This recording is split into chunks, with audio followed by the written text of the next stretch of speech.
چې غار حرا کې دغه آیتونه نازل شو د اقرأ بسم ربک الذی خلق خلق الانسان من علق اقرأ وربك الأكرم الذي علم بالقلم علم الانسان ما لم يعلم. او بیا نبی علیہ السلام مبارک کور تراغه کور ته چې څنګه نبی علیہ السلام راننه وته نو په نبی علیہ السلام دا یخ تبراله ټول وجود را پیدا او حضرت خدیجه رضی الله تعالی عنها تا فرمایي چې ما باندې صدر واچوي زملونی تزمیل یو شی په یو صادر کې انغختیدل ته ویل کېږي ما په صادر کې ون غاړې په ما صادر را واچوي. نبی علیہ السلام ډیر د ادب او د احترام زندگی تیر کړی دا دار چا به قدر کو دلتوی زملونی په ما صادر را واچوي دا د جمع خطاب دی زملینی نه وی یواد خدیجه تا بلکې دې کې لکه یو سړی چاته وي ته څنګه او یا تاسو څنګه دا ادب او د احترام لفظ استعمالي زملینی کوي دا معنا به چې ته په ما صادر واچوا زملونی تاسو په ما صادر واچوي دا د عزت الفاظ دي د خپل بیبي سره هم کور کې چې خپل بیبي سره خبرې کوي یا بیبي د خپل خاوند سره خبرې کوي نو د احترام او د عزت الفاظ به استعمالي. بیبي ډیره زیاته او خيار او حضرت خدیجه رضی الله تعالی عنها زره په صادر ور واچو او چې لک سات تیر شو فورن ته تپوس نه کوي چې څه چل دی ودرېږي چې دې لک دمشي بعض خلک نه پوي یو کور نه بار راشي ولک په تکلیفي زر څه چل شوی څه چل سړی وي ته لک ما پرېدا یو پټه دمشما نو بیا بد تعالی وېما نو بیبي خدیجه ته زر تپوس نه کوي چې څه چل شوی دی دا ولې را پیږي دا صادر ولې چې لک هغه په صادر واچو چې نبی عليه السلام لک په قلار شو او اطمینان سره شو فلما ذهب عنه الروع چې غبراهټ تلک ختم شو او د وجود هغه یخوال لک برابر شو نو بیا ته تپوس کی څه چل شوی دی په تاسو څه مسله ده حضرت نو نبی علیہ السلام متټوله قصه بیان کړه. اوس پیغمبر علیہ السلام مبارک دا وجود را پیدا ولی نو اوسم چې پچا غبراهټ راشي نو وجود یخ پخشي خولې د وجود نو بیږي دا قانون دی او چې خوله او بیږي د وجود نه او پلار بندر رواني د غر نه را کوزيږي یخ هوا په لګي چې پلار راځي یخ هوا په لګي نو هغه یخ هوا سره بیا د بنده د وجود رپیږي او یخواله په راشي د دې وجه نه د نبی علیہ السلام په وجود حالانکه وحی چې براتله د حضور پاک نه بخولې به دی هغه نه خو معلومیږي چې وجود ګرم شي او زورونه مولا ورکل حضرت جبرئیل علیہ السلام په غار حرا کې نو هغه سره خولیو بدلې پلار یخ شوی هوا سره نو یخنی پیراله نو خدیجه رضی الله تعالی عنها فورا یو ټکی وی لقد خشیت علی نفسی زه په ځانو یریدم ټوله قشه وته وکړه دغه رنګ یو فرشتہ را لوزي ځان تر غالب السلام او مال زورونه راکړل او دا ټکی راته چې اقرأ بسم ربک الذی خلق او تاسو ته ما تیر جمعه غالبا ویلو حضرت امام زهری او لوی تابعی دی ابن شهاب زهری وتوي محمد ابن عبد الله ابن عبید الله ابن شهاب زهری تعالی محدث دی او تابعی دی او زمونږ د احادیث په جمع او په ترتیب کې او په تدوین کې د ډېر لوی ایسه ده اغلی کې داغه په سند باندې هغه وی او په بهقی کې هم دا روایت شته چې جبرئیل علیہ السلام نبی علیہ السلام ته چې دا زورونه ورکړل او دا تلاوت د اقرأ بسم ربک الذی خلق وتوکوي نو ته دا وی چې انک نبی حق ته ګوري رښتونه پیغمبره دا ټکی وته پړم بيزلوي نو شک د پیغمبر علیہ السلام په دې کې نو چې د نبی نیمه یقین پیدا شو چې د نبی فرشته ولیدل آیاتونه اوریدل شق صدر شو ته پته چې نه درس ته نه تکلیف تا نبی نشتا زخم فوری ټیک شو شق صدر د دینه محکم شوی دی یقین محکم حاصل چې د خدای پیغمبره او دلته زمون طالبان سوال کوي چې دا یاره په ولی بیا رااله پیغمبر یریږي ولی چې نبی علیہ السلام فرمایي لقد خشیت علی نفسی و یریدم او بیبی خدیجه رضی الله عنها ولا ډاډ ور کوي تسلی ور کوي دا ولې نورونو نبوت سره یاره سم منافی خبره نه انسان چې په دنیا کې اوسېږي غبراهټ خامخا راځي حضرت ابراهیم علیه السلام لکه فرشته کوم وخت رااله او دا فرشته تلې د لوط علیه السلام د قوم د هلاکت لپاره فرشته روان دي نو ابراهیم علیه السلام فورا لار قرآن شریف کې الله فرمایي فما لبس ان جاء بعجل حنیز یو رویت سخیه ولا رویت کا هغه ولا رویت کا او ولا پوخ کا فورا ملمنو لرولو بته مخه ته کې خو چې هغه سخیه و ترویت کړي کې خو نو هغه ملمنو هغه خوراک نه خوړه دغه زمانہ کې بدا قانونو چې چا به ډاکه پچاو غرزولا نو دا هغه خلکو خوراک به نه خوړه اوس د دې زمانه په شانته نه چې څوک ډاکاو غورځي او ورشي هغه کورته نو لاول د فرج نه ټول سامان راولي غوخري دې زمانه اخبار کې اکثر راځي ډاکاو غورځول او ټول سامان یوړو د کور خلک یو تړل او دا چلو شو وسره لیکلي چې فرج کې کم خوراک پروتو میوه هغه ټول یو خوړلې هم ته خوراک وخوري الله مسلمان کم حد ته ورسېدو زه حیران شم هر یو سړی دا دعوه کوي چې د پیغمبر علیه السلام عاشق موزه امتی ما او د سفارش امیدم کوي لیکن طریقه د پیغمبر باندې سو کم ندی روان اکسیډنټ چوشي او خلق پکې مړ شي نو دا ظالمان ورشي څوک ته غاړه وباسي او څوک ته جیب نه پیسې وباسي دا څه ده کنه پکور کې ډاکا واچي خوراک خوري ځان له خوراک ګرم کې غو خوري هغه نه پس سامان یوسي د کم ځای نه مسلمان شوي آیا د پیغمبر طریقه ده نبی علیہ السلام دل راغلی امت ته داسې زونه خودلې دي نو دا هغه زمانه چې کم غله ډاکوان به وږي چې به ډاکاو ورزولا نو اکور کې به خوراک نه کاو نو چې فلما را ایدیهم لا تس چې وې قتل چې د ملمنو ګوته خو د خوراک لنه ورزي نو ابراهیم علیہ السلام او یاره اوهو دا جو صداقت راغلی قسم مسله ده چې هغه پوښو نو نه غواړي ولکه یاره پیدا نه کې ان رسول رب زستاسو درب ستا درب استاذیو فرشتیو ان ارسلنا الى قوم لوط علیہ السلام قوم لروانیو خو تعالی او خوش خبری د دوی درکو نو تاسو سره مزکه لګه دمه واغشتا نو قران شریف کې الله تعالی فرمای فلما ذهب عن ابراهيم الراو چې دا ابراهیم علیہ السلام نه یاره ختم شو نو بیا وسره بحث شروع کو چې دا زمار وارد هغه سره بس کوي دا قوم ولې هلاکوي یاره ته ختم شو پته ولګی دا کنه چې په پیغمبرانو یاره راځي ابراهیم علیہ السلام د ډیرو پیغمبرانو نکړي او څومره لوی شخصیت دی یا حضرت موسی علیہ السلام چې کله په کوه تور تلاړو د الله ملاقات وکړو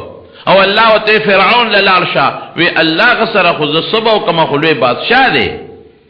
او بل داغي په ما مرګ پورې دې سړی به وجلې دې سبا کوما الله وی اورې غدا سے معجزې در کوم چې دې بتا ته ټرک بم نشي کول ویدا کونټه دې ورغلو چې څنګه موسی علیہ السلام کونټه ورغلو لاغې نه وجدها خامار جوړ شو نو موسی علیہ السلام ته رستو شو چې ټکرا لرانه کی دا شو الله وتسوی لا تخاف ما يرينا او نه يرينا فاوجس في نفسه خيفه موسی پڑھ کے یرا رالا اللہ وی انه لا يخاف لا تخف بل دے راضی انه لا يخاف لدي المرسلون ما یریگا پاک کوا زدہ سارے ورب موسی علیہ السلام دا دے گبراہٹ راغلے دے یرا پہ راغلے دا نو یرا پا پیغمبر رازی دا فطری شے دے طبعی شے دے ولی رونو یو پا اللہ یرا نرازی چا باندے یرا نرازی دا فرق شو دا پیغمبر و دخ دے پیغمبر له الله داسې کمالات ورکړي دي چې دا بعضې څیزونه به پرې راځي چې ته ورته خدای ونه وې غاښ به م خوږېږي شهید کېږي به ستړی به م پرې راځي لوږه به م پرې راځي بیماري به م راځي تبه به م راځي ګبراهټ او یره به م پرې راځي دنیا کې اوسېږي انسان دی اعلی کامل شخصیت کې انسانانو کې کامل انسان دی لوی انسان لوی بشر لیکن گبراہٹ یر راضی نو کہ نبی علیہ السلام یر رااله نو دا سب خبره خونه نه او یر د صدا وجه نو سراله په نبی علیہ السلام په دې ځان پوي کا علما مختلفی وجې لیکي، خو ستاسو د پاره اسانه وجه درته وایم. یاره په دې راله چې په یو ځان له ځای کې د غر په سر کې په یو غار کې د سره ناشنا خلک میلو شي، نو یاره راځي که نه راځي؟ یو خدا شو، ناشنا خلک میلو شو. دویم زړه یې وله سیرې که چاړې چاکوان ورپسې روباسي، یاره به نه راځي؟ او د دنیا خلق رالل پتله کې وسره او تلل ما درته مخکې جمعه کې ویلي یاره نه راځي. او بیا جبریل علیه السلام ځان ته راترغاړی ایسته، څو ځلې راترغاړی ایسته. نو د جبریل خو ملکیت دی په هغه کې، هغه خپله سر وردن نه کوي پکې چې زه به تاله بار بار راځم، نو چې لږ مانوسیت انس پیدا شي، مینه پیدا شي، نو دې سره یاره پیدا کېږي. او بله څه خبره ده، بله دا ټکې چې ته پیغمبر دا یې ورته ووایې تعالی الله نبوت درک پیغمبري دله درکړه، نو یاره دام راله چې د لوی قوم سره مقابله مې ده. اوس به څه کوم؟ لقد خشیت علی نفسی، هغه وخت د ماضي صیغه ده، هغه وخت ویرېدم، لکه مې یاره راله هغه ټیم سره. ولې به یاره راله ټیم سره؟ لوی قوم سره مقابله ده، ټول یو خوا دي، زه پکې یا کې تنها بل خیم. اسانه خبره ده. د خلکو سره به څه کوم؟ څوک به مې مخالف شي، څوک به مې دشمن شي، چا سره بروانه راځي، وال ټکول به پکې راځي، او نورې نخرې پخرې. دا خو ډېر اسګران کار ده، به څه چل کېږي؟ غبراهټ راغی. بیبي هوښیاره ده، د دې وجې نه غبراهټ یې راغله. نورې وجې مو علماو ذکر کړي، خو ستاسو دپاره دا کافي ده. نو بیبي ورته څه وایي؟ پام کوه، یاره خو ښه بیبي بیا هم ښه بیبي وي. ښځه چې ښه ښځه وي نو هغه ښه ښځه وي. حضرت خدیجه رضی الله عنها هوښیاره بیبي ده، پاک دامنه بیبي ده. او الله پکې حکمت هم دا چې د نبی علیہ السلام عمر 25 سال دی، نو دا د 40 کالو وه، چې دې وخت کې نبی علیہ السلام د 40 دا د 55 کالو ده. داسې که د نبی علیہ السلام نه په عمر کې کشره وه، نو کشره ښځه چې عمر یې کم یې هغه به لاره پیدله، او لاسونه ګورې، پام کوه چاته غږونه کې ګورې، او څوک به دې مړ کي، او دا چل به وشي، دا چل به وشي. کشر انسان خو یریږي که نه؟ هغې خو عمر پوخ و، پته وه تاسو ورته معلوم و. وی کله هرګز ونه یریږي. ګورې پام کوه، ستا به دا ټاکه دې خلکو ته ووایي دا دې ټول ملګري کېږي. انک لتصل الرحم، تا کې خو یو صفت دا دی چې خلکو سره صلې رحمي کې. ټول خپل خپلوان درته داسې نږدې دي، هر یو مشر درته د خپل زوی په نظر ګوري، هر امزول درته د خپل نور په نظر ګوري، هر کشر د پلار په نظر ګوري، هر چا لمنډې وي. نو لومبۍ خبره خلکو ته د خپل رشتې نه مخالفت شروع کېږي. نو رشته دارانو سره د صلې رحمي ډېره مضبوطه ده، ابدي مرګري، رشته دې مرګري ده. وتحمل الکل، خلکو نه بوجونه اوچته، عامو خلکو ته فایدې رسې. په لاره څوک روان دي، غوټه ورسره د تېتې زروالې په اوږه کې دی، زنانه سره پیټې دی، ته دې پڼ در راواخلي. او نور بوجونه، دا خو حسي بوج دی، معنوي بوجونه. څوک ټینشن کې پروت تسلي ولا ورکې، هر چا سره په غم کې ځان شریکې، خلکو له فایدې ورکې، حسي معنوي هر قسمه بوج د خلکو نه اوچته. تقر الضيف مېلمانو مېلمستیا کې، نو خپل باندې خپل شي هغې سره صلې رحمي کې. او دا چې کم غریبانان خلک دي او دا د وطن خلک دي، دي سره بوجونه اوچته، دا به هم د سره ملګري وي، ښه دې ورسره کړي دي. او د بهر خلک مېلمانه هغوی له مېلمستیا ورکې، ابه دې ملګري وي، اب هم در سره ملګرتیا به کوي. وتعین علی نوایب الحق، او چې چا باندې داسې د سچه مسله راغلي، د ګناه نه سچه مسله راغلي، او په هغه هغه بوجي، هغې کې دې ورسره پوره مدد کړی دی. تاکہ خدا خو صفتونه دي، خلکو سره امدادونه کې. دا صفت نبی علیہ السلام له ډاډ ورکړ، او پیغمبر علیہ السلام له زړه مضبوط کړ. بیا ورته څه وایي؟ وایي داسې چل کو، زما د تره اوس خدیجه رضی الله عنها پوه شوه، خو لږه خبره نوره مضبوطی وله. د تره زوی مې د ورقه ابن نوفل، دې د پخوانو کتابونو عالمو، هغه لزو، هغه نه به لږ معلومات والو، لږ تسلي بدله درکړي. مطلب یې دا چې موږ له تسلي ورکړي. نو لاول خدیجه ځان له تلې د هغې خبر کړی دی چې د هغه نه معلومات اخیستي، داسې نه هغه څه الټه خبره ونه کړي، چې هغه ته قصه کړې ده، او هغه پوه شوی دی چې ګورې خاوند یې لوی شخصیت جوړ شو، لوی تاج ور په سر شو. نو بیا وروستو نبي علیه السلام بوت، دا دې ته هوښیاره ښځه وایي. دې زمانه کې څه کوي؟ سړی چې تا کور ته لاړ شي، یاره استاد جي تقریر وکړو، او وی چې تاسو بچو باندې قرآن یاد کې جمعات ته بچی لېږي و مورې زه به دا قرآن یاد کوم نه ګورې ټول سکول سبق به نه پاتې شي. ممکن سبا د کور خلق د دین په لار کې رکاوټ دی. ښځه خاوند له مور او پلار بچو له د دین په لار کې نن رکاوټ دی. حضرت خدیجه رضی الله تعالی عنها رکاوټ نه دی.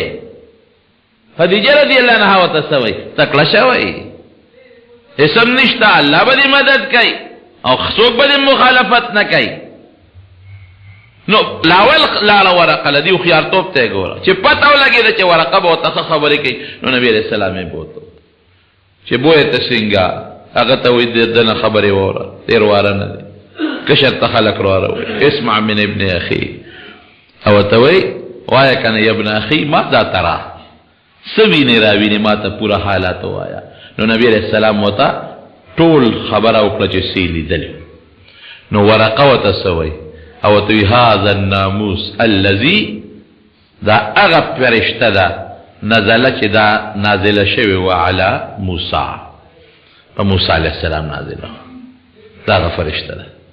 دې نه څه معلومه شوه فرشته چې نازلېږي په موسی او هغه پیغمبر علیه السلام له راشي نو د پیغمبر د پیغمبرۍ تصدیق شو که نه؟ دا پیری نه دی، دا بلا نه ده، دا بو نه دی، دا څه دیو نه دی، دا فرشته و مقربه. او بیا فرشته کم ناموس هغه پټ چې او څوک دله پټ خبر راوړي او د خیر خبر راوړي هغې ته ناموس وایي. د دې مقابل جاسوس دی، هغه د شر خبره معلوموي په دې غوږونو سترګو، پټه طریقې سره شر کې ګوتې وایي. ناموس په پټه طریقه خیر کې ګوتې وایي. دا غن فرشته ده چې په موسی علیه السلام نازله ده. یا لیتنی فی حاجت، ارمان چې ستا د پیغمبر په زمانه کې زه ښه مضبوط او قوي او ترندس وې او ما د سره مدد کړی وې. اذ یخرجک قوم، چې ستا دا قوم ستا د وطن نه وباسي او ما دې مدد کړی. نو نبی علیه السلام خو پوه شو او مخرجیهم، دا قوم به ما وباسي، زما دا لوی قوم چې دی او زما دا لوی خاندان چې دی او دې قوم سره چې ما خیر ښېګړې کړي دي او کو سره کوم او جون مې دا ایماندارۍ کم تیر کړی دی. وی او ټیک دا خبره دی، خو زه د پخوانو کتابونو په نقشه درته وایم چې ستا غوندې خبرې چا کړي دي نو هغه ښکلې شوې دی. افسوس چې زه وې او زه دې ښه مضبوط مدد وکړم، کلک مدد دې وکړم. افسوس چې هغه وخت کې د جمدې او کلک مدد دې وکړم. ورقه د نبي علیه السلام د دې خبرو تصدیق وکړه یو ګناه، دومره پورې تصدیق یې وکړه چې دا فرشته تعالی راغلی ده او دا خبرې دې د دوکې خبرې د فریب خبرې نه دي، خبرې دې درسته دي. دې پسې ثم لم ينشب حدیث کې راځي چې درنګې تیر نه کا ورقه څه موده پس وفات شو. بیا وروسته حضرت خدیجه رضی الله تعالی عنها د ورقه نه تپوس کړه، د نبی علیه السلام نه تپوس کړی دی. وی د الله رسوله چې ورقه به څه پوزیشن کې وي، ځکه تا خو هغه له دعوت لا نه دی ورکړی، ځکه یې د ایمان اظهار نه دی کړی او هغه اذعان او تصدیق یې لا نه دی کړی. خو لیکن دونه خو یې ومنله که نه، ستا رد خو یې ونه کړه که نه. نبی علیه السلام وفرمایي د دعوت د نبوت نه مخکې وفات شوی دی. نبی علیه السلام ما په خوب کې لیدلی دی، په ډېر ښه حالت مې لیدلی دی او په سپینه جامه کې مې لیدلی دی. او په خوب کې چې څوک په سپینه جامه وویني په ښه حالت کې، دا د هغه د جنت نښه ده، دا د هغه د جنت نښه. 3 کاله رونو وحی بنده 3 سال مکمل. دې 3 کاله کې به نبی علیه السلام غار حرا ته تک او مقصد د خپل معمول مطابق خپل عبادت پې کو او تنگ به شو کله کله هغه حالت به د فرشتې ورته را یادېده. وی کله به وی د غر دې څوکې ته خېجم او ځان ترې راغړم، داسې به یې تنګ شو. نو ورته به آواز وشو چې مه کوه، ګورې ته رښتونې پیغمبر یې دا کارونه کوي. 3 سال پس بنابر قول راجحه 3 کاله پس د غار حرا نه بیا را روان دی. هغه فرشته بخاري شریف کې راځي چې مخکې په غار حرا کې لیدلې وه، هغه په یو کرسی ولیدله، یو ډز وشو درز چې بری وکتل فرشته په یو کرسی ناسته ده او د هغه په دې وزرو د اسمان دا ټوله غاړه ډکه ده. چې د ولیدله بیا په هیبت راغی، بیا راغی کور ته. چې راغی بیا بیبي ته وایي دسرونی په ما څادر واچوئ. دسرونی دسرونی دسار په عربی کې هغه صادر ته وایي چې سړی ہے شعار هغه ته وایي چې دی وجود سره لګېدلې کومه جامې دسار هغه ته وایي چې هغه د پاسه څه جامې لکه دا کوټ شو مثلا بلستن شو صادر شو واسکټ شو دسرونی جامو د پاسه را باندې یو صادر را واچوي صادر یې پې واچو سملاس چې سملاس دی وخت کې فرشتہ را ورسېدله دروازې مخې ته آواز ولا ورکړ یا ایها المدثر قم اے صادر غشتون کیا پاسه ډیوټي شروع شوس دومره زر هغه دی نه څنګه جبرئیل علیه السلام را ورسېده کومه فرشته چې الله د پیغمبر علیه السلام د پیغمبرۍ ملګرتیا له مقرر کړې ده یا د نورو پیغمبرانو د پیغمبرو ملګرتیا له وحی ورته راوړي جبرئیل علیه السلام دا ډېر مضبوط طاقت خدای ورکړی دی روح القدس ورته وایي پاک روح یو ځل ته نبی علیه السلام تپوس وکړو د دې ځمکې نه اسمانه پورې د تیزې سورلی د 500 کالو مزل دی هغې لومبي اسمان نه دویم اسمانه پورې بیا د تیزې سورلی تیزه سورلي لکه راکټ شو راکټ نه خدای خبر میزایل شو خدای خبر چې هغې نه به تیز سره وځي هغې اسمان نه بله پورې د 500 سال مزل دویم نه دریمه پورې د 500 کالو مزل دریم نه څلورمه پورې د 500 کالو مزل څلورم نه پنځم اسمانه پورې 500 کالو مزل د هر اسمان نه بله پورې 500 کالو مزل اووم اسمانه پورې 500 کالو مزل د شپږم او د اووم اسمان نه بیا ته الله بره پورې د عرشه پورې بیا خو پته نشته چې څومره مزل دی نو جبرئیل علیه السلام نه تپوس کوي نبی علیه السلام وی ته چې وحی ماله راوړې هغه د الله د عرش نه راوالې او دلته راځې څومره ټیم لګي او بلا مزل دی که نه وی چې زه هغه ځای نه وحی د الله نه راوالم نو زه ډېر دا سکنډ او منټ خو پکې اوس رالل که نه هغه زمانه کې خو سکنډونه او منټونه نه که نه زه به دې تعبیر ته کولی نه شي دومره زر را رسم چې انسان د خپله سترګه هم نیره پورې چې زه را رسېدلی دومره تیزی کې را رسېږي انسان د الله دا طاقت ورکړي باندې ولې د سلیمان علیه السلام چې میټینګ کو د ملګرو سره او د بلقیس تخت به څوک راوړي ایکم یأتینی بعرشها یو عفریت یو سرکشه پیریو قال عفریت من الجن انا آتیک به قبل ان تقوم من مقامک دومره سات کې به دل راو رسوما ته تو څومره سات کې پاسه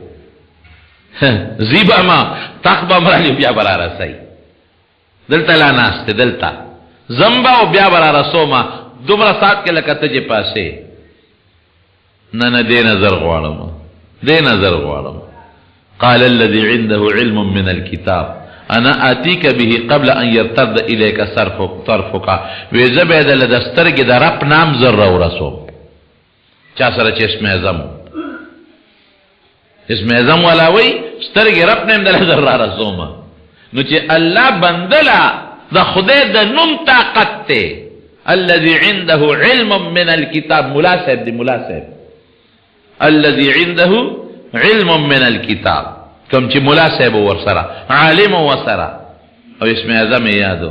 نو چې یو عالم له خدای پاک د الله د نوم د وجنه دومره طاقت ورکړي چې د سترګې د رب نه د بلقیس تخت ته را رسي د سبا نه نو تو وای چې جبرئیل علیه السلام سره څومره طاقت دی او څومره طاقت خدای ورکړی دی د لوط علیه السلام قوم چې تباه کو یو وزر یو پوټې غوندې حصې ځمکې لاندې کړه او اوچته یې کړه او الاوړې راوغورځوله او په اواز کې څونه طاقت پیدا کړی دی چې یو چغې وواله په سمودیانو په عادیانو باندې نو ټول الاوړې پراتو یو چغې سره ټول بیا مردار ومړه پراتو دومره طاقت الله ورکړي ښکلی څومره جبرئیل علیه السلام کله به د انسان په شکل هم راته په مدینه منوره کې یو صحابي حضرت دحیه کلبي رضی الله عنه ډېر ښکلی و چې به په لاره تنو په دې مخ به روبن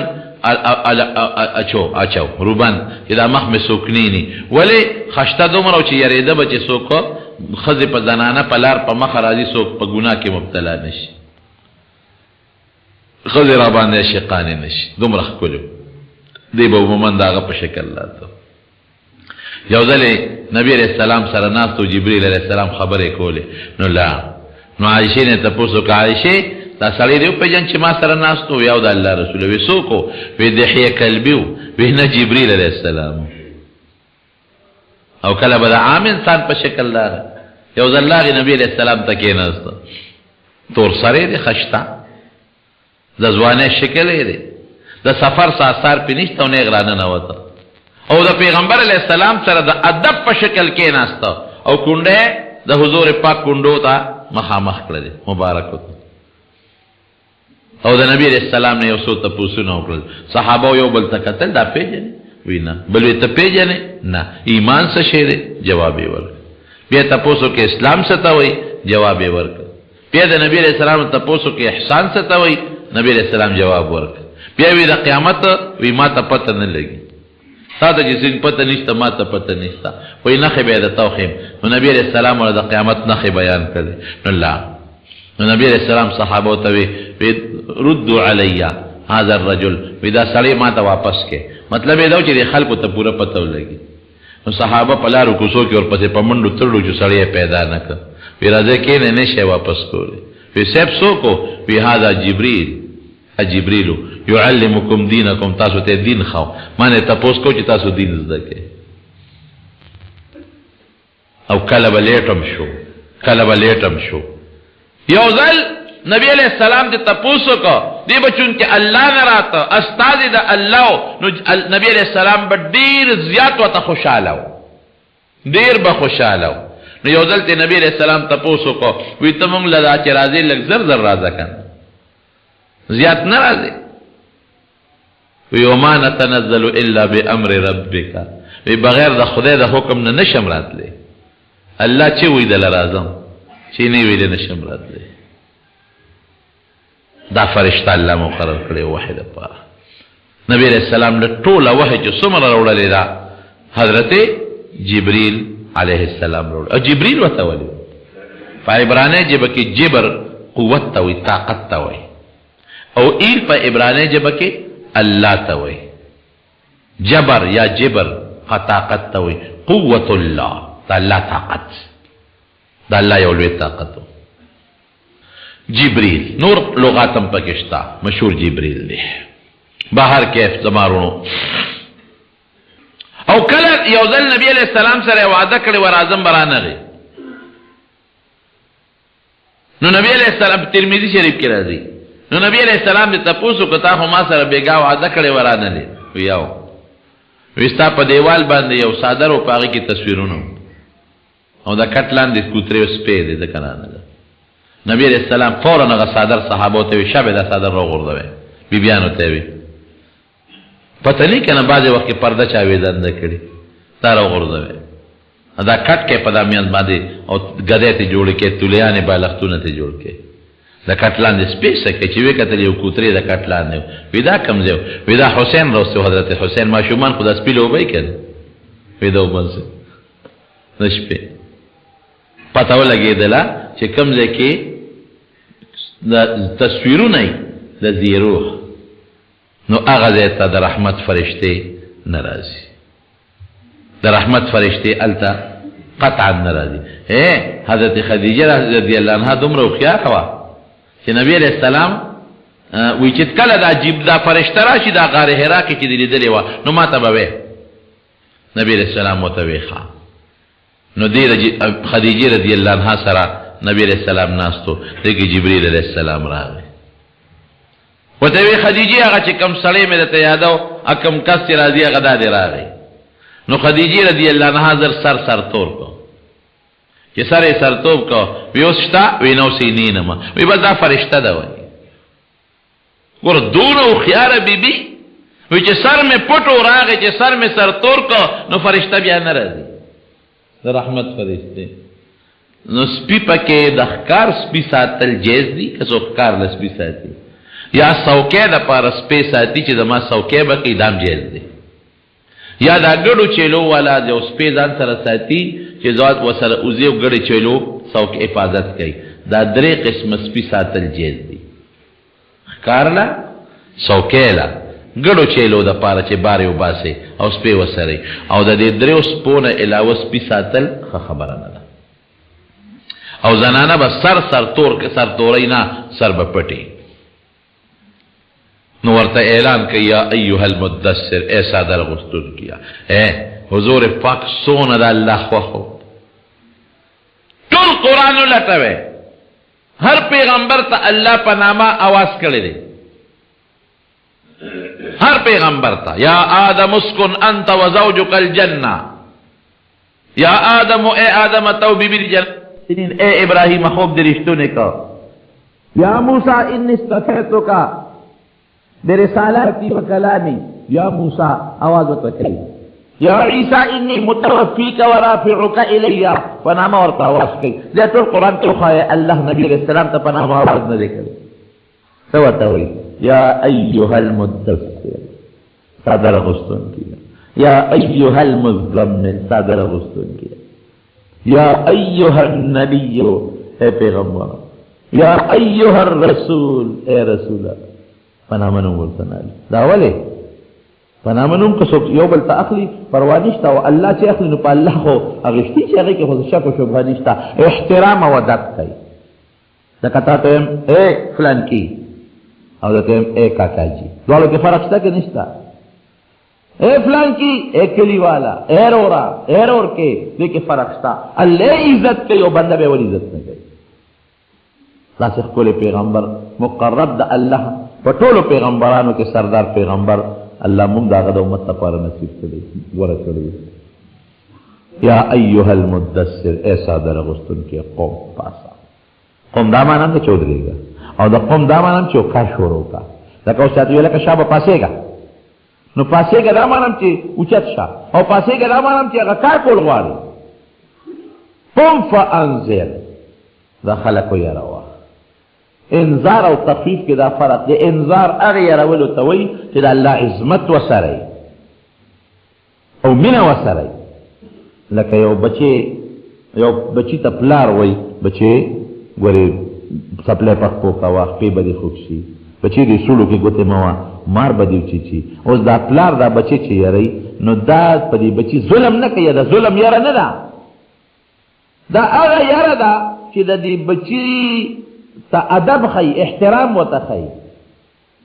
او دا پلار یو عظیم دی ظالم ندی دا دا عظمت دا بچی پزلکی پروت تے نو چی کم یاری سر عظمت وی لوی وی او دا کم یارا کے دا غوی دا تعدیب وی احترام وی پکے اغیت انذار وی انذر دا قوم دا اللہ دا عذابنا او یاروا دا اللہ عظمت و توخایلو وی دا ظلم اغانا چی گنی ظلم پیو کیو دا ظلم ایارا پیراوالی اغانا او لگ پا طریقہ دا ادب پا لارکے او یاروا وربک فکبر دا خپل رب عظمت ورطا بیان دا خپل رب لوی و تا بیان دی خپل رب نه دی پیجندلی دی بوت دا اللہ سر شریکی نو خدای دا بوت برابر کرده دی خدای دا چا برابر کرده دا بوتو دی دا اللہ عظمت نمانی دی بچی دا یو بوت نغواری مرض شفا دا بل بوت نغواری باران دا بل بوت نغواری عزت دا بل بوت نغواری پیسہ دا بل بوت نغواری پا سفر کے کامیابی دا بل بوت نغواری او دا ټول کارونه دا بوتانو ندی دا چا دی اللہ دی اللہ عظمت بیان کا چی بوتانو نگل تورشی مخلوق نگل تورشی ربک فکبر اے ربک فعظم دا اللہ تعظیم دا اللہ صفتون و توخایا دا اللہ لوی و توخایا چی دا زمان سمر سیزون دا دی ټولو نیون کے دا اللہ دی دا عرص دا اللہ پا قبض قدرت کی دی دا وطا بیان کوا دا اللہ لوی وربک وسیابک فتوحر جامع دی پاکی وساتا دا نا چی جامع دی پلی دی پاکی کا نا اعدابم علا طہارتها جامع دی پاکی وساتا مخ کی پاکی دی ورکا کلی دینا نشی دا ظاہری جامع تی مرادی ولی چی دا کم سری ظاہری جامع خشتی مزیداری نو دا اغا یو عظمت دا سامعینو دا خلق پزلکی کینی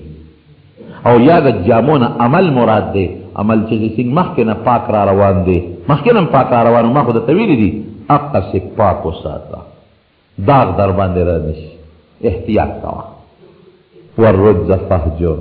او بوتانو نه چې د څنګه مخکې ځان ساتلی روز بوتان نو اوس هم ته ځان ساته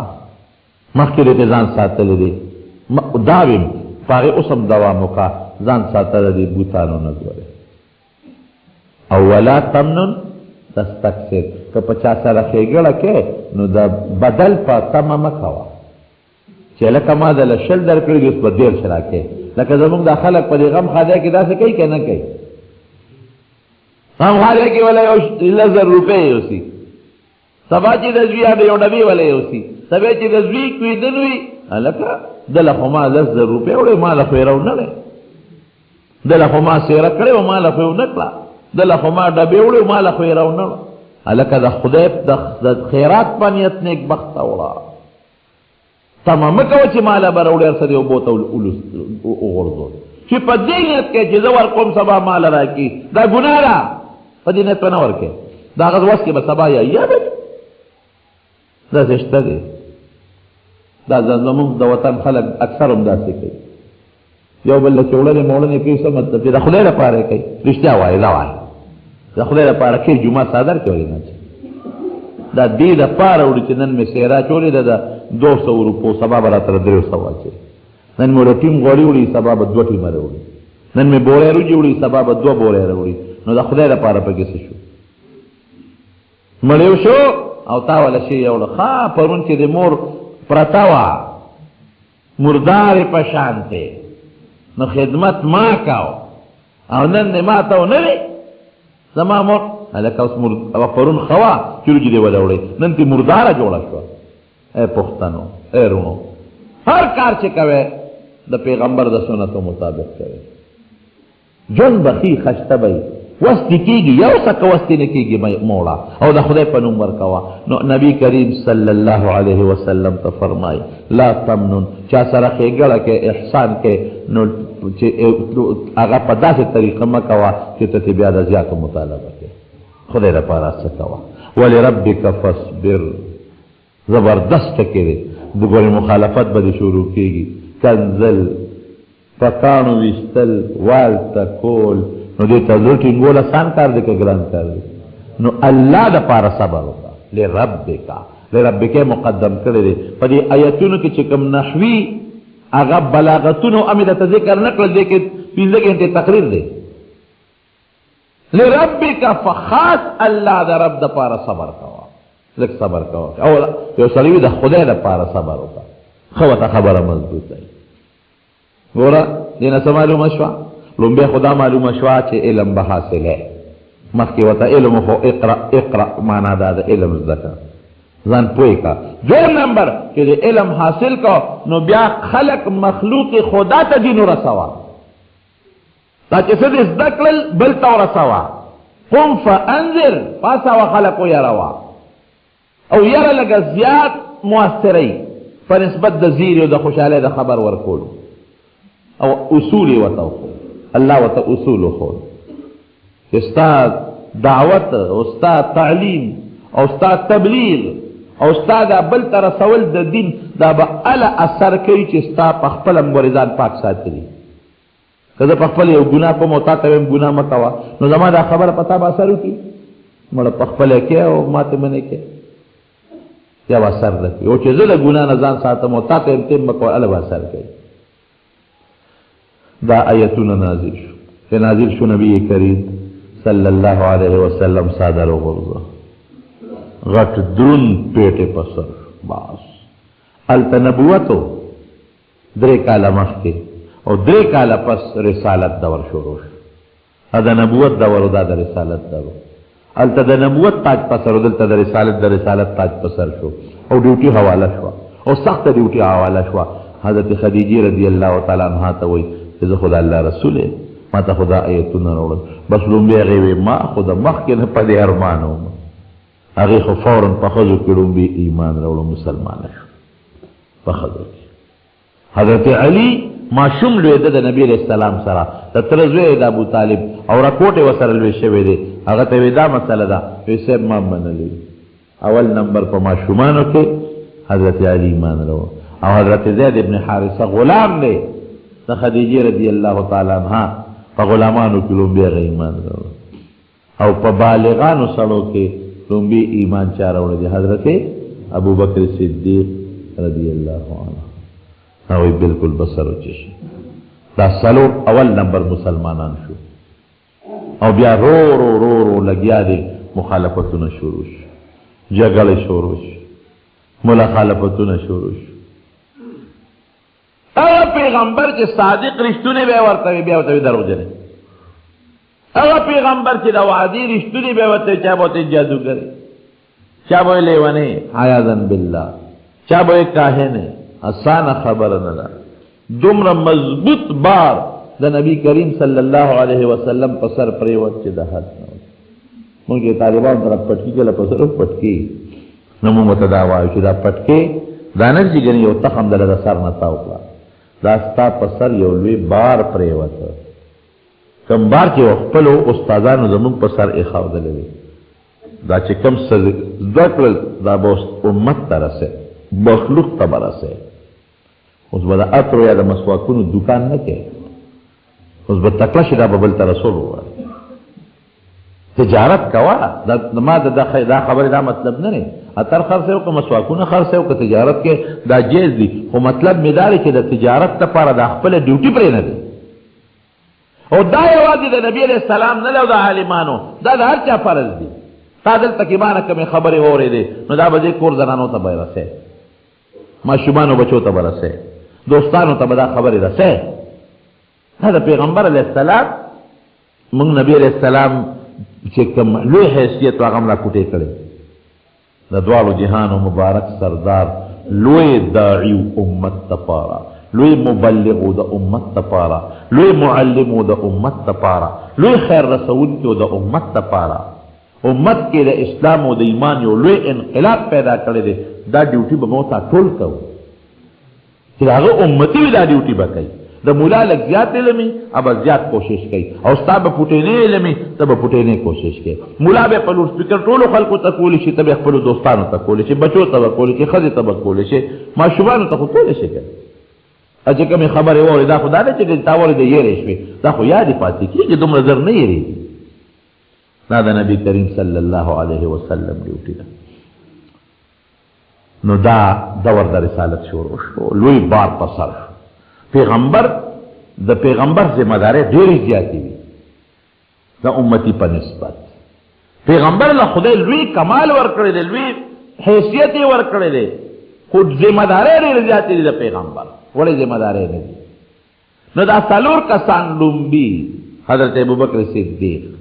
دا نور بیا وروسته مسلمانان شوي دي. یو موقع کې حضرت عمر او حضرت ابوبکر صدیق رضی الله عنهما یو بل سره پټې غوندې اختلاف راغی. ابوبکر صدیق ورته لږ استغه ووی، هغه ورته استغه ووی، نو عمر پې خفه شو. چې خفه شو حضرت ابوبکر ورغی حضرت عمر ته ما معاف کړه. هغه خفه شوی وی نه دې معاف کړو، روان شو ته دې مور پسې روان شو. وایي چې څوک چا سره زیاتي وکړي نو پکار چې بل د معافي بیا فورا وغواړي. دیو پسې ځي با معاف کا، کور ته ورپسې لاړ، اتې مخکې دی ورپسې دی، عمر کې مخکې دی چې عمر په دروازه وردن نه شو نو دروازه یې ورته بنده کړه چې تا زه خفه کړم اوس را معافي غواړم. نو ابوبکر صدیق نیغ راغی د نبي علیه السلام مجلس کې چې را روان دی خفه دی چې را ما څوک کړل. عمر مې هسې خفه کړ، دا خو ما ملګری د خفه کولو نو. عمر چې کور سوچ وکړو نو ستومانه شو چې واقعي زه خفه کړم، خو بیا رانه معافي غوښته نو ما ولې معاف نه کړ او دروازه مې ماته بنده کړ. نو عمر هم ورپسې راغی. نبي علیه السلام پې پوه شو چې دې سړي چا سره جنګ کړی. چې دواړه رالل کېناستله نو حضرت ابوبکر ورته الوی. نو نبي علیه السلام حضرت عمر ته غوسه شو، حضرت عمر ته غوسه شو. حضرت ابوبکر صدیق ورته وایي صاحب زیاتې ما کړی دی، او نبي علیه السلام بیا هم عمر ته غوسه دی. او څه فرمایي؟ وی هل تارکو لی صاحبي، وی زما دا ملګری دا ابوبکر صدیق دی به زما د خاطره مات کې که غوسه راته ده کړې ده خو چې معافي غوښته ولې دې نه معاف کړه؟ هل تارکو لی صاحبي، زما دا ملګری زما د خاطره معاف پکې ولې دې خفه کوې حضرت ابوبکر؟ او بیا څه وایي؟ وی یو وخت کې چې ما وی چې زه د الله رسول یم نو ابوبکر وی صدقته رښتیا دی وی، او تاسو ټول وی چې کذب ته دروغ دی وی. دا لوی منقبت دی د ابوبکر صدیق. چې ما ویل الله رسول موحد حضرت ابوبکر او صدقتا دا الله رسول رښتیا دی صدقتا رښتیا دی ویلي دي او تاسو ټولو به چې قذب ته دروغ دی ویلي دا د ابوبکر صدیق له منقبت حتی دی کولی زما د خاطر زما مرګري معاف کې دا لوی منقبت جناب د حضرت خدیجه د پاره د حضرت علی رضی الله عنه د پاره د حضرت زید ابن حارثه د پاره او د حضرت ابوبکر صدیق د پاره رضی الله عنه نور خبره به ان شاء الله آینده جمعه کې درته بیان نو دا زما په خبرو بلګ عملم کول غواړي ښا یو د نبی رسول الله د حالاتو نن خبر شه او زما چې کوم خبره درته کوم هغه به کوټه لغوندي عمل وکړي فجر دا یو مرګري دعا غواړي کور کې بیماری دا اپریشن دی رب العالمین دی ولا شفا ورکړي یو سړی د خواخ سره ناجیس تعلقي او خپل لور رشتہ هغه سره کوي د دې خواخ لور که څنګه د خپل لور چې خواخ سره ناجیس تعلقي دومره ده چې خزه په حرامي خزه په حرامه دا مسله ده جلیبی واقعا دا خو ډېر واقع راځي نو خیر دی خواو قد خواق بیان کې د بد نظرۍ متعلق لوی ګناه ده او خلق بد نظری کوي او جنکیب کوي نو خدای دې منی کړي لوی ګناه ده الله دې منی کړي خصوصا د موبایل په مسله کې ډېر خلق مبتلا دي وی که خپل یو خاوند د ښځې ضرورت پوره کوي هر قسمه ضرورت او ښځه بیا هم خپي او عدالت په ذریعه د خاوند نه طلاق حاصلوي نو په شریعت کې څه حکم دی نو ګوره که دا خاوند د ښځې پوره حقوق او ضرورت پوره کوي نو ښځه عدالت ته بیا ولېږي او څه چل به پکې وي که څه چل به پکې وي او که بیا هم دا ښځ ضرورت پوره کوي او دا ښځه بیا هم ورسره بیا خو دا مطلب چې د ښځې د خاوند نه دی خوښ عدالت دې زمانه کې عدالت چې فسخ تنسیخ نکاح کې تنسیخ نکاح ښځه خاوند یو بل نه جدا کی دا شرعاً معتبر دی عدالت چې کوم تنسیخ نکاح کې علماء د دې متعلق فتوا لیکلې ده شرعاً معتبر دی خو الا په دې شرط چې عدالت د دواړو بیانات ووري د دواړو خبرې ووري او بیا تنسیخ نکاح کولی شي او که عدالت داسې وکړ چې مثلا دا یو کسوی چې په ما زیاتې کړی دی او زما خبره پوره نه ده اورېدلې هغه بیا د اپیل حق شته بر عدالت کې بیا د اپیل دی وکړي ښځه د خاوند سره شل یا د ښځې خاوند شل 15 کاله قید شي د ښځې حکم دی بس ښځه دې ولې جامع مامین دي ولېږي دي ولا جیل ته حکم یې دغه دی دا ته ځان جدا کولی نه شي او بل خاوند نه شي کولی چې کله جیل نه راخلاص شي همدغه ښځه ده دا اوکې